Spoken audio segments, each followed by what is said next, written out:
Bonjour, je reviens vers Financial Afrique pour commenter ce qui vient de se passer. Aujourd'hui, on a eu une nouvelle assez importante.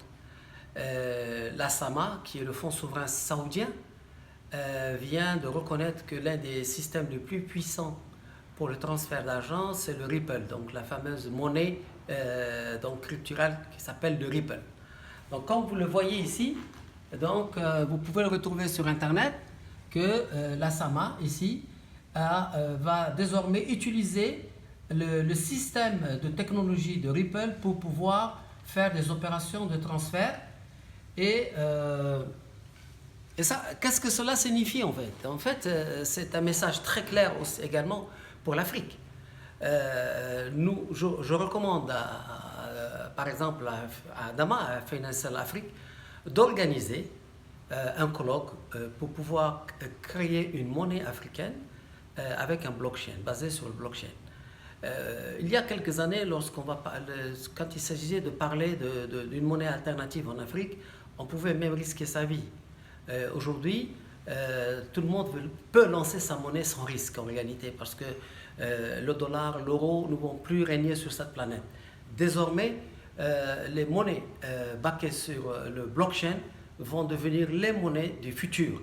Donc l'Afrique pourrait très bien rassembler l'élite africaine dans un colloque qu'on peut organiser à Dakar, pourquoi pas.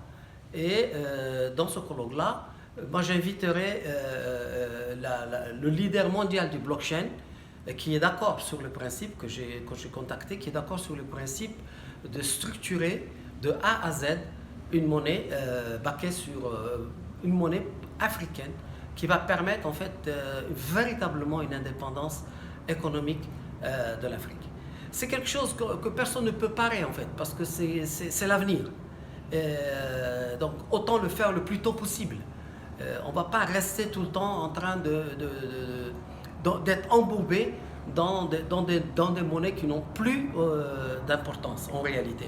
Donc voilà, je voulais souligner que si le fonds souverain saoudien, qui est quand même un des fonds souverains les plus puissants au monde, puisque on parle de 800-900 milliards de dollars, et que c'est une institution très conservatrice, elle n'est pas prête à se lancer comme ça au hasard. Donc si vraiment ils ont appuyé sur le champignon au sujet d'une monnaie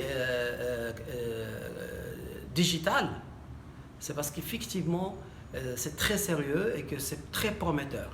Donc j'invite l'Afrique définitivement à organiser ce colloque et à inviter des experts pour envisager de lancer enfin une monnaie purement 100% africaine.